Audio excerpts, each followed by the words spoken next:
বার্তা আজকে এমন জায়গায় চলে এসেছে 90 কেজি ওজন হচ্ছে, সিঁড়ি দিয়ে ওপর নিচ করতে অসুবিধা হচ্ছে, হাঁটুতে ব্যথা আসছে, বসা থেকে আচমকা উঠে হাঁটতে শুরু করতে পারছেন না, এবং নিজেকে মনে হচ্ছে না দুটো পায়ে কয়েকটা থানির বাধা আছে, হাঁটতে গেলে এক্সট্রা ওজন নিয়ে তিনি হাঁটছেন।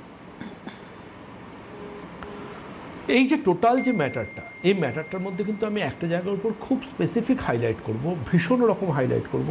সে হাইলাইটটা থাকবে যে আপনি আপনার সকাল থেকে রাত্রির এই সময়টা ঠিক কীভাবে কাটাচ্ছেন, আপনার এই সময়টুকু ঠিক কীভাবে কাটছে, কীভাবে অতিবাহিত হচ্ছে, আপনি কি কতটা অনেস্ট আপনি আপনার শরীরের বিষয়ে।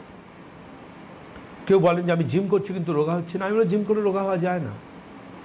অনেকে রোগা হওয়ার জন্য জিমে ভর্তি হন, জানেন, যেখানে আমি বারবার করে বলি যদি রোগা হতে চান 90% ডায়েট, 10% এক্সারসাইজ।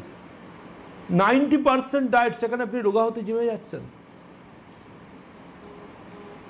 জিমে গিয়ে রোগা হওয়া যায় না, 10% হওয়া যায় না, 100% হতে পারবেন না আপনি।